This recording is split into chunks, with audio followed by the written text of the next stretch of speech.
இன்றைய முக்கிய செய்திகள். இஸ்ரேல் மீது அலை அலையாக ஏவுகணைகளை வீசி கடும் தாக்குதல். அமெரிக்காவுடன் அணுசக்தி பேச்சுவார்த்தை நடத்துவதில் அர்த்தமில்லை என ஈரான் முடிவு. குஜராத் விமான விபத்து விசாரணையை 3 மாதங்களில் முடிக்க மத்திய அரசு உத்தரவு. அனைத்து போயிங் விமானங்களின் பாதுகாப்பை உறுதி செய்யவும் நடவடிக்கை. நீட் தேர்வில் ராஜஸ்தான் மாநில மாணவர் மகேஷ்குமார் முதலிடம்.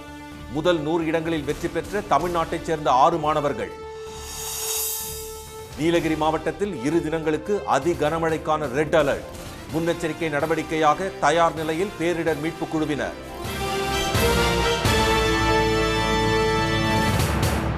வணக்கம்.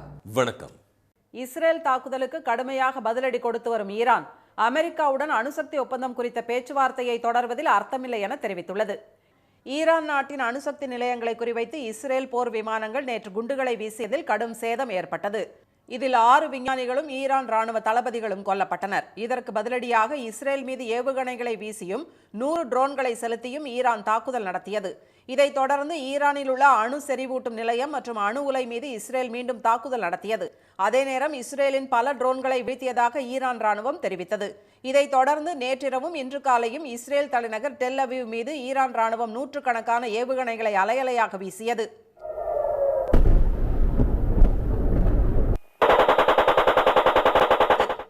டெல் அவீவ், ஜெருசலேம், ரமல்லா, மேற்கு கரை பகுதிகளில் சில ஏவுகணைகளையும் ராக்கெட்டுகளையும் மட்டுமே இடைமறித்து வீழ்த்த முடிந்ததாக இஸ்ரேல் ராணுவம் தெரிவித்துள்ளது.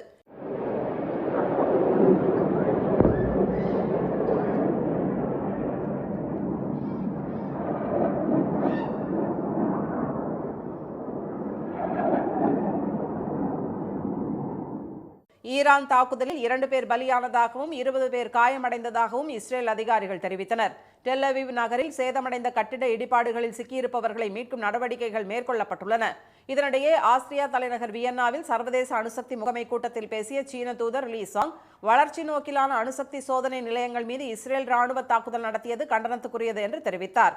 அரபு நாடுகள் மீதான இஸ்ரேலின் தாக்குதலை ஐநா அனுமதித்துக் கொண்டிருப்பதாக வெனிசுலா அதிபர் நிக்கோலஸ் மதுரோ கண்டனம் தெரிவித்துள்ளார். அநீதியான இந்த போரை இஸ்ரேல் மக்கள்தான் தடுக்க வேண்டும் என்று அவர் வலியுறுத்தியுள்ளார். 21ஆம் நூற்றாண்டின் ஹிட்லருக்கு அமெரிக்கா, இங்கிலாந்து, ஜெர்மனி, பிரான்ஸ் நாடுகள் ஆதரவு தருகின்றனவா என்று மதுரோ கேள்வி எழுப்பியுள்ளார். தெஹ்ரானில் 14 மாடி குடியிருப்பு கட்டிடம் மீது இஸ்ரேல் விமானங்கள் குண்டு வீசியதில் 20 குழந்தைகள் உட்பட 60 பேர் கொல்லப்பட்டனர். இஸ்ரேல் தாக்குதலில் 78 பேர் பலியானதாகவும் 320 பேர் காயமடைந்ததாகவும் ஐநாவுக்கான ஈரான் தூதர் அமீர் சயீத் தெரிவித்துள்ளார். இஸ்ரேலின் வரம்பு மீறிய தாக்குதல் பெருங்குற்றமாகும் என்று கூறியுள்ள ஈரான் வெளியுறவுத்துறை செய்தி தொடர்பாளர் இஸ்மாயில் பகாய் அணுசக்தி கட்டுப்பாடு தொடர்பாக அமெரிக்காவுடன் பேச்சுவார்த்தையை தொடர்வதில் அர்த்தமில்லை என தெரிவித்துள்ளார். இதனால் நாளை ஓமன் தலைநகர் மஸ்கட்டில் அமெரிக்கா, ஈரான் இடையேயான 6வது சுற்று பேச்சுவார்த்தை நடப்பது கேள்விக்குறியாகியுள்ளது. குஜராத் விமான விபத்து தொடர்பான உயர்மட்ட குழு விசாரணையை 3 மாதங்களில் முடிக்க மத்திய அரசு உத்தரவிட்டுள்ளது. நேற்று முன்தினம் மதியம் 1:30 மணி அளவில் அகமதாபாத்தில் இருந்து 242 பயணிகளுடன் லண்டன் புறப்பட்ட ஏர் இந்தியா நிறுவனத்தின் போயிங் 787-8 ட்ரீம்லைனர் விமானம் அடுத்த சில நிமிடங்களில் விமான நிலையம் அருகேயுள்ள பிஜே மருத்துவக் கல்லூரி கட்டடத்தின் மீது விழுந்து தீப்பிடித்து எரிந்தது. பதற வைக்கும் இந்த கோர விபத்தில் ஒருவர் மட்டும் உயிர் பிழைத்த நிலையில் விமானத்தில் இருந்த மற்ற 241 பேரும் உயிரிழந்தனர். மேலும் மருத்துவக் கல்லூரி மாணவர்கள் 10 பேர் உட்பட மேலும் 33 பேரும் பலியாகினர். இதையடுத்து விமான விபத்தில் உயிரிழந்தோர் எண்ணிக்கை 274ஆக உயர்ந்துள்ளது. இதுவரை 6 பேரின் உடல்கள் அவர்களது உறவினர்களிடம் ஒப்படைக்கப்பட்டுள்ள நிலையில் மற்றவர்களின் உடல்களை அடையாளம் காண DNA சோதனை நடைபெற்று வருவதாக விமான போக்குவரத்து துறை அமைச்சர் திரு ராம்மோகன் நாயுடு தெரிவித்துள்ளார். இந்தியாவில் பயன்பாட்டில் உள்ள அனைத்து போயிங் ரக விமானங்களிலும் பாதுகாப்பை உறுதி செய்ய விமான நிறுவனங்களுக்கு உத்தரவிடப்பட்டுள்ளதாக கூறிய அவர், கருப்பு பெட்டியில் உள்ள தகவல்கள் மூலம் விபத்துக்கான உண்மையான காரணம் தெரிய வரும் என்றும் விசாரணைக்கு சர்வதேச நிபுணர்களின் உதவி கோரப்பட்டுள்ளதாகவும் தெரிவித்தார். And the high level committee is also going to meet very soon. On Monday itself they are going to meet and they are going to try to finish the process within 3 months to get a consolidated report on this investigation. Air India விமானம் 650 அடி உயரத்தை எட்டிய நிலையில் திடீர் என கட்டுப்பாட்டை இழந்து கீழே விழுந்ததாக திரு ராம்மோகன் தெரிவித்தார். இதனிடையே மத்திய அரசின் உத்தரவை அடுத்து இதுவரை 9 போயிங் விமானங்களில் பாதுகாப்பு சோதனை நிறைவடைந்துள்ளதாக தகவல்கள் தெரிவிக்கின்றன. இளநிலை மருத்துவ படிப்புகளுக்கான நீட் தேர்வு முடிவுகள் வெளியாகியுள்ளன. நாடு முழுவதும் உள்ள அரசு மற்றும் தனியார் மருத்துவக் கல்லூரிகளில் MBBS, BDS படிக்கவும் சித்தா, ஆயுர்வேதா, யுனானி, ஹோமியோபதி படிப்புகளுக்கும் நீட் தேர்வின் மூலம் சேர்க்கை நடத்தப்படுகிறது. தேசிய தேர்வு முகமை நடத்தும் இந்த தேர்வு கடந்த மே மாதம் 4ஆம் தேதி நடைபெற்றது. நாடு முழுவதும் 557 நகரங்களில் 13 மொழிகளில் நடந்த நீட் தேர்வை 22 லட்சத்துக்கும் மேற்பட்ட மாணவர்கள் எழுதினர். தமிழ்நாட்டில் மட்டும் 1.5 லட்சம் பேர் தேர்வு எழுதினர். கடந்த 3ஆம் தேதி ஆன்சர் கீ எனப்படும் தற்காலிக விடைக்குறிப்புகள் வெளியிடப்பட்ட நிலையில் நீட் தேர்வு முடிவுகள் இன்று வெளியிடப்பட்டன. தேர்வு எழுதிய 22,09,000 பேரில் 12,36,531 மாணவர்கள் தேர்ச்சி பெற்றுள்ளனர். ராஜஸ்தான் மாநிலத்தைச் சேர்ந்த மாணவன் மகேஷ்குமார் 99.9999547% மதிப்பெண்களுடன் முதலிடம் பெற்றார். மத்திய பிரதேச மாநிலத்தைச் சேர்ந்த உத்கர்ஷ் அவத்யா, மகாராஷ்டிரா மாநிலத்தைச் சேர்ந்த கிரிஷாங் ஜோஷி ஆகியோர் 2வது மற்றும் 3வது இடத்தை பிடித்தனர். முதல் 100 இடங்களில் தமிழ்நாட்டைச் சேர்ந்த 6 மாணவர்கள் வெற்றி பெற்றுள்ளனர். அகில இந்திய அளவில் 27வது இடம் பிடித்த நெல்லையைச் சேர்ந்த மாணவர் சூரிய நாராயணன் தமிழ்நாட்டில் முதலிடத்தை பிடித்து அசத்தியுள்ளார். தமது வெற்றிக்கு பெற்றோர் உறுதுணையாக இருந்ததாக அவர் நெகிழ்ச்சியுடன் கூறினார். எங்கள் அப்பா அம்மா ரொம்ப சப்போர்ட் பண்ணுவாங்க. எப்போல்லாம் நான் கொஞ்சம் சோர்வானா கூட அவங்க தூண்டுகோலாக தான் இருப்பாங்க. டிஸ்ட்ராக்ட் கொஞ்சம் கூட ஆகவே விட மாட்டாங்க. படிக்க மோட்டிவேஷன் நிறைய கொடுத்துக்கிட்டே இருப்பாங்க. என் கூடவே முழிச்சிருப்பாங்க. நான் லேட் நைட் எவ்வளோ நாளுனாலும் அவங்களும் சேர்ந்தே முழிச்சு என் கூடவே இருப்பாங்க. அகில இந்திய அளவில் 50வது இடத்தை தமிழ்நாட்டைச் சேர்ந்த அபினித் நாகராஜன் மாநிலத்திலேயே 2வது இடம் பிடித்து வெற்றி பெற்றார். 61வது இடத்தை புகழேந்தியும், 63வது இடத்தை ஹிருத்திக் விஜயராஜாவும், 78வது இடத்தை ராகேஷும், 88வது இடத்தை பிரஜன் ஸ்ரீவாரியும் கைப்பற்றினர். அதிக தேர்ச்சி பெற்ற மாநிலங்களின் வரிசையில் உத்தரப்பிரதேசம், ராஜஸ்தான், மகாராஷ்டிரா, பீகார், கர்நாடகாவை தொடர்ந்து தமிழ்நாடு இடம் பிடித்துள்ளது. தமிழ்நாட்டில் MBBS படிப்பில் அரசு கல்லூரிகளில் 5200 இடங்களும், தனியார் கல்லூரிகளில் சுமார் 4000 இடங்களும், BDS படிப்பில் 2150 இடங்களும் உள்ளன. இதில் 7.5% இடங்கள் அரசு பள்ளி மாணவர்களுக்கு ஒதுக்கப்பட்டுள்ளது. மருத்துவ படிப்பில் சேர விண்ணப்பங்கள் வழங்கப்பட்டு வருவதால் ஆன்லைன் மூலம் மாணவர்கள் உடனே விண்ணப்பிக்கலாம். தேர்வு எழுதியவர்கள் எண்ணிக்கை கடந்த ஆண்டை விட இந்த ஆண்டு குறைந்திருப்பதால் குறைந்தபட்சம் 113 கட் ஆஃப் மதிப்பெண் பெற்றவர்களும் இந்த ஆண்டு மருத்துவ படிப்புகளில் சேரலாம் என்று கல்வியாளர்கள் தெரிவித்தனர். தமிழ்நாட்டில் பரவலாக மழை பெய்து வரும் நிலையில் நீலகிரி மாவட்டத்திற்கு இன்றும் நாளையும் அதி கனமழைக்கான ரெட் அலர்ட் விடுக்கப்பட்டுள்ளது. கடந்த 24 மணி நேரத்தில் அதிகபட்சமாக நீலகிரி மாவட்டம் அவலாஞ்சியில் 7 சென்டிமீட்டர் மழை பெய்துள்ளது. கோவை சின்னக்கல்லாரில் 6 சென்டிமீட்டர் மழை பதிவானது. அதி கனமழை எச்சரிக்கையை தொடர்ந்து நீலகிரி மாவட்டத்தில் மழை பாதிப்புகளை கண்காணிக்கும் 43 குழுக்கள் 30 பேர் கொண்ட தேசிய பேரிடர் மீட்புக் குழுவினருடன் தீயணைப்புத் துறையினரும் தயார் நிலையில் உள்ளனர். தேவாலா, சேரம்பாடி, கொளப்பள்ளி பகுதிகளில் பெய்து வரும் தொடர் மழையால் தேயிலை தோட்ட தொழிலாளர்கள் பெரிதும் பாதிக்கப்பட்டுள்ளனர். கன்னியாகுமரி மாவட்டத்தில் தொடரும் கனமழையால் கோதையாறு மின் உற்பத்தி நிலையம் அருகே மண் சரிவு ஏற்பட்டுள்ளது. இந்நிலையில் தென்னிந்திய பகுதிகளின் மேல் நிலவும் வளிமண்டல மேலடுக்கு சுழற்சியால் நீலகிரி மாவட்டத்தில் 2 தினங்களுக்கு அதி கனமழை பெய்யும் என்று வானிலை மையம் எச்சரித்துள்ளது. கோவை, நெல்லை மாவட்ட மலைப்பகுதிகள், தென்காசி, குமரி மாவட்டங்களில் கன முதல் மிக கனமழையும், தேனி, திண்டுக்கல் மாவட்டங்களில் கனமழையும் பெய்யக்கூடும் என்றும் சென்னை வானிலை மையம் தெரிவித்துள்ளது. தமிழ்நாடு மற்றும் புதுச்சேரியில் நாளை முதல் வரும் 18ஆம் தேதி வரை கனமழை தொடரும் என்றும் வானிலை மையம் கூறியுள்ளது. அடுத்த 3 தினங்களுக்கு தென் தமிழக கடலோர பகுதிகள், மன்னார் வளைகுடா மற்றும் அதனை ஒட்டிய குமரிக்கடல் பகுதிகளில் மணிக்கு 55 கிலோமீட்டர் வேகத்தில் சூறாவளி வீசக்கூடும் என்பதால் அப்பகுதிகளுக்கு மீனவர்கள் செல்ல வேண்டாம் என்று அறிவுறுத்தப்பட்டுள்ளது. வங்கக்கடலில் சூறாவளி காற்று மணிக்கு 70 கிலோமீட்டர் வேகத்தில் வீசக்கூடும் என்பதால் கடலூர் துறைமுகத்திலிருந்து தேவனாம்பட்டினம், சிங்காரத்தோப்பு, அக்கரைக்கோரி, சோனங்குப்பம், சொத்திக்குப்பம், சித்திரப்பேட்டை உள்ளிட்ட மீனவ கிராமங்களைச் சேர்ந்த 1000க்கும் மேற்பட்ட மீனவர்கள் அடுத்த 2 தினங்களுக்கு கடலுக்கு செல்ல வேண்டாம் என மீன்வளத்துறை எச்சரித்துள்ளது. இந்தியா பாகிஸ்தான் போரை தாமே தடுத்து நிறுத்தியதாக அமெரிக்க அதிபர் டிரம்ப் 13 முறை கூறியும் பிரதமர் திரு மோடி மௌனம் காப்பது ஏன் என காங்கிரஸ் கேள்வி எழுப்பியுள்ளது. பெஹல்காம் தீவிரவாத தாக்குதலை தொடர்ந்து ஆபரேஷன் சிந்தூர் என்ற பெயரில் பாகிஸ்தானில் உள்ள தீவிரவாத முகாம்கள் மீது இந்திய ராணுவம் அதிரடி தாக்குதல் நடத்தியது. இந்நிலையில் தமது சமரச முயற்சியை தொடர்ந்து 2 நாடுகள் இடையிலான போர் பதற்ற முடிவுக்கு வந்ததாக ட்ரம்ப் பல முறை குறிப்பிட்டார். இதுகுறித்து விமர்சித்துள்ள காங்கிரஸ் பொதுச் செயலாளர் திரு ஜெயராம் ரமேஷ், கடந்த மாதம் 10ஆம் தேதி முதல் நேற்றைய தினம் வரை ட்ரம்ப் இந்தியா பாகிஸ்தான் போரை தாமே நிறுத்தியதாக மொத்தம் 13 முறை பகிரங்கமாக கூறியும் திரு மோடி அது குறித்து பதில் கூறாமல் இன்னும் மௌனமாக இருப்பது ஏன் என்று தமது எக்ஸ் வலைதள பதிவில் கேள்வி எழுப்பியுள்ளார். குஜராத் விமான விபத்தால் இந்தியா துயரத்தில் உள்ள நிலையிலும் ட்ரம்ப் தொடர்ந்து தமது போர் நிறுத்த முயற்சி குறித்து பேசி வருவதாகவும் திரு ஜெயராம் ரமேஷ் குறிப்பிட்டுள்ளார். தமிழ்நாட்டில் மீன்பிடி தடைக்காலம் இன்று நள்ளிரவுடன் நிறைவடைவதையொட்டி விசைப்படகு மீனவர்கள் கடலுக்கு செல்ல தயாராகி வருகின்றனர். கடலில் மீன்வளத்தை பெருக்கும் விதமாக மீன்களின் இனப்பெருக்க காலத்தை முன்னிட்டு தமிழக கடலோர பகுதிகளில் ஏப்ரல் 15ஆம் தேதி முதல் ஜூன் 14ஆம் தேதி வரை மீன்பிடி தடைக்காலம் அமல்படுத்தப்பட்டு வருகிறது. அதன்படி விசைப்படகு மீனவர்கள் ஏப்ரல் 15ஆம் தேதி முதல் கடலுக்கு செல்லவில்லை.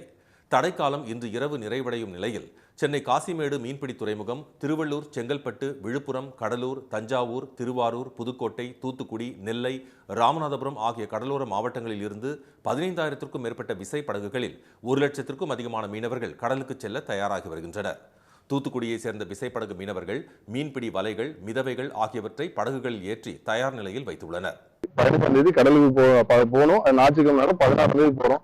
16ஆம் தேதி போறதுக்கு எல்லா வேலையும் ரெடி பண்ணி வைக்கிறதா நமக்கு என்னென்ன வேலை, அதை பார்த்து நம்ம ட்ரையல் எடுத்து வைக்கிறது, இந்த மாதிரி இது எல்லா வேலையும் இது முக்கியமான வேலைனால எல்லாத்தையும் போகவே இருந்து எல்லாத்தையும் வேலை பார்த்துட்டு இருக்கோம்.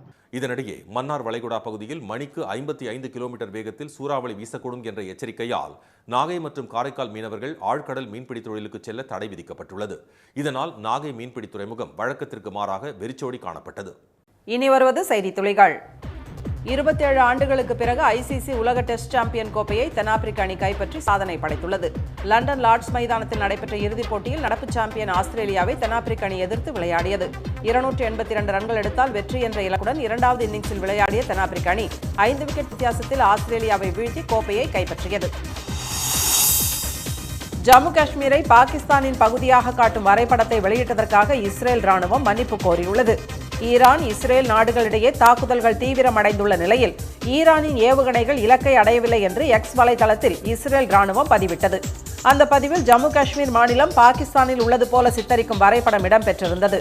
இதற்கு இந்தியாவில் கண்டனங்கள் எழுந்த நிலையில் அந்த வரைபடம் நாடுகளின் எல்லைகளை துல்லியமாக குறிப்பிடவில்லை என்று தெரிவித்து மன்னிப்பு கோருவதாக இஸ்ரேல் ராணுவம் பதிவிட்டுள்ளது. தஞ்சை மாவட்டத்துக்கு 2 நாள் பயணமாக நாளை செல்லும் முதலமைச்சர் திரு மு.க. ஸ்டாலின் கல்லணையிலிருந்து காவிரி டெல்டா பாசனத்திற்காக தண்ணீரை திறந்து வைக்கிறார். பல்வேறு மாவட்டங்களுக்கு சென்று கள ஆய்வு மேற்கொண்டு வரும் அவர் தஞ்சை மாவட்டத்தில் கள ஆய்வு செய்வதுடன் பல்வேறு நலத்திட்ட உதவிகளையும் வழங்க உள்ளார். மேட்டூர் அணையிலிருந்து கடந்த 12ஆம் தேதி முதலமைச்சர் திறந்து வைத்த காவிரி நீர் கரூர் மாவட்டம் மாயனூர் கதவணையை கடந்து இன்று முக்கொம்பு மேலணைக்கு வந்தடைந்தது. காவிரி நீரை விவசாயிகள் மலர்கள் மற்றும் நெல் மணிகள் தூவி மேளதாளங்கள் முழங்க வரவேற்றனர். இந்த நீர் இன்றிரவு அல்லது நாளை காலை கல்லணை சென்றடையும். இந்திய விண்வெளி வீரர் சுபான்ஷு சுக்லா உள்பட 4 பேர் வரும் 19ஆம் தேதி விண்வெளி பயணம் மேற்கொள்கின்றனர். இஸ்ரோ, நாசா மற்றும் ஆக்சியம் ஸ்பேஸ் நிறுவனங்களின் கூட்டு முயற்சியாக சர்வதேச விண்வெளி நிலையத்திற்கு மனிதர்களை அனுப்பும் ஆக்சியம் 4 விண்கலம் கடந்த 11ஆம் தேதி விண்ணில் செலுத்தப்பட இருந்தது. ஆனால் விண்கலத்தை எடுத்துச் செல்லும் ஃபால்கன் 9 ராக்கெட்டில் திரவ ஆக்சிஜன் கசிவு பிரச்சனையால் விண்வெளி பயணம் ஒத்திவைக்கப்பட்டது. கசிவு சரி செய்யப்பட்டதை அடுத்து வரும் 19ஆம் தேதி ஃபால்கன் 9 ராக்கெட் ஏவப்படுகிறது. முற்றிலும் எழுத படிக்க தெரியாத 15 வயதுக்கு மேற்பட்டவர்கள் எழுத்தறிவு பெறும் திட்டத்தில் தமிழ்நாட்டில் பயின்ற 5 லட்சம் பேர் தேர்ச்சி பெற்று 100 விழுக்காட்டுடன் தமிழ்நாடு முதலிடத்தை பெற்றுள்ளது. இதுகுறித்து முதலமைச்சர் திரு மு.க. ஸ்டாலின் வெளியிட்டுள்ள சமூக வலைதள பதிவில் அறிவொளி ஏற்றும் இச்சாதனைக்கு உழைத்த பள்ளி சாரா மற்றும் வயது வந்தோர் கல்வி இயக்கக பணியாளர்களுக்கு பாராட்டுகளை தெரிவித்துள்ளார். சென்னையில் அரசு உதவி பெறும் தனியார் கல்லூரியான எத்திராஜ் மகளிர் கல்லூரியில் தமிழ் வழியில் பயின்றோருக்கு முன்னுரிமை வழங்காமல் மேற்கொள்ளப்பட்ட 5 உதவி பேராசிரியர்கள் நியமனத்துக்கு ஒப்புதல் வழங்க மறுத்ததை எதிர்த்த வழக்கை சென்னை உயர்நீதிமன்றம் தள்ளுபடி செய்தது. கல்லூரி கல்வி இயக்குநரகத்தின் உத்தரவுக்கு எதிரான மனு மீதான விசாரணையின் போது 2021ஆம் ஆண்டு நியமிக்கப்பட்ட தங்களுக்கு 3 ஆண்டுகளுக்கு பிறகு ஒப்புதல் வழங்க மறுத்தது சட்டவிரோதமானது என்று மனுதாரர்கள் தரப்பில் வாதிடப்பட்டது. இன சுழற்சி முறை, தமிழ் வழியில் பயின்றோருக்கு முன்னுரிமைக்கான நடைமுறைகள் முறையாக பின்பற்றப்படவில்லை என்றும் இந்த விவகாரத்தில் கல்லூரிதான் வழக்கு தொடர முடியும் என்ற அரசு தரப்பு வாதத்தை ஏற்ற நீதிபதி மனுக்களை தள்ளுபடி செய்து உத்தரவிட்டார். கலைமாமணி விருது பெற்ற நாட்டுப்புற பாடகி கொல்லங்குடி கருப்பாயி காலமானார். அவருக்கு வயது 99. சிவகங்கை மாவட்டம் கொல்லங்குடியில் பிறந்த கருப்பாயி கிராமிய பாடல்களை பாடி பிரபலமானார். ஏட்டிக்கு போட்டி, கோபாலா கோபாலா, கபடி கபடி உள்ளிட்ட படங்களில் நடித்து தமிழ் பட ரசிகர்களை கவர்ந்த அவர் கடைசியாக சசிகுமார் நடித்த காரி படத்தில் நடித்தார். வயது மூப்பு காரணமாக உடல்நலம் குன்றியிருந்த கருப்பாயி இன்று காலை இயற்கை எய்தினார். அவரது இறுதிச் சடங்கு நாளை கொல்லங்குடியில் நடைபெறவுள்ளது. புதுக்கோட்டை மாவட்டம் அறந்தாங்கியில் முனீஸ்வரர் ஆலய வைகாசி திருவிழாவை முன்னிட்டு மாட்டு வண்டி மற்றும் குதிரை வண்டி எல்கை பந்தயங்கள் நடைபெற்றன. பெரிய மாடு, கரிச்சான் மாடு பிரிவுகளில் 21 மாட்டு வண்டிகளும், நடுக்குதிரை, சிறிய குதிரை பிரிவுகளில் 21 குதிரை வண்டிகளும் கலந்து கொண்டன. திருவண்ணாமலை மாவட்டம் வந்தவாசியில் மோடி அரசின் மக்கள் விரோத கொள்கைகளை கண்டித்து மார்க்சிஸ்ட் கம்யூனிஸ்ட் கட்சியினர் நூதன ஆர்ப்பாட்டம் நடத்தி மக்கள் பிரச்சார சந்திப்பை தொடங்கினர். சமையல் எரிவாயு சிலிண்டருக்கு மாலை அணிவித்திருந்த அவர்கள் 100 நாள் வேலைக்கான மண்வெட்டி போன்ற கருவிகளை ஏந்தியும் காய்கறிகளை சாலையில் பரப்பியும் ஆர்ப்பாட்டம் நடத்தினர். நீட் தேர்வை ரத்து செய்ய வலியுறுத்தி மருத்துவர் வேடமணிந்தும், வேலையில்லா திண்டாட்டத்தை குறிக்க பட்டதாரி வேடமணிந்தும் சிலர் ஆர்ப்பாட்டத்தில் கலந்து கொண்டனர். பின்னர் அவர்கள் பொதுமக்களிடம் பிரச்சார கையேடுகளை வழங்கினர். ஓசூர் அடுத்த கெலவரப்பள்ளி நீர்த்தேக்க அணைக்கு இரண்டாவது நாளாக வினாடிக்கு 981 கனஅடி நீர் வந்து கொண்டிருக்கும் நிலையில் தென்பண்ணையில் திறக்கப்படும் நீரில் ரசாயன நுரை பொங்கி செல்வது தொடர்வதால் விவசாயிகள் கவலை அடைந்துள்ளனர். மாங்காய்க்கு உரிய விலை நிர்ணயிக்க வலியுறுத்தி பழனி அருகே சாலையில் மாங்காய்களை கொட்டி விவசாயிகள் போராட்டம் நடத்தினர். பழனி, ஆயக்குடி மற்றும் சுற்றுவட்டார பகுதிகளில் மா விவசாயம் அதிக அளவில் நடைபெற்று வருகிறது. ஏக்கருக்கு பல ஆயிரம் ரூபாய் செலவு செய்து மாமரங்களை பராமரித்த நிலையில் போதிய விலை கிடைக்காததால் உரிய இழப்பீடு வழங்க கோரி ஆயக்குடி சந்தை முன்பு விவசாயிகள் போராட்டத்தில் ஈடுபட்டனர். நாகை மற்றும் இலங்கை இடையே இயக்கப்படும் சிவகங்கை கப்பல் சேவை கடல் சீற்றம் காரணமாக தற்காலிகமாக நிறுத்தப்பட்டுள்ளது.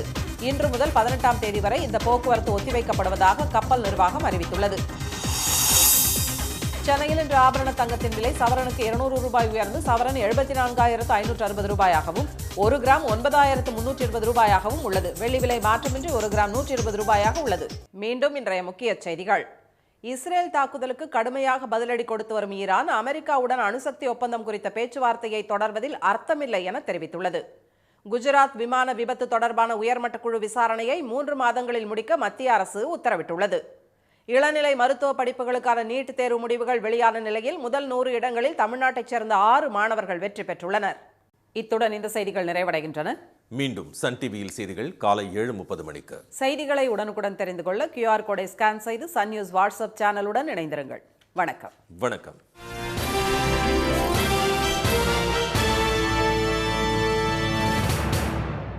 உடனுக்குடன் செய்திகளை தெரிந்து கொள்ள சன் நியூஸ் பெல் ஐகானை கிளிக் பண்ணுங்க.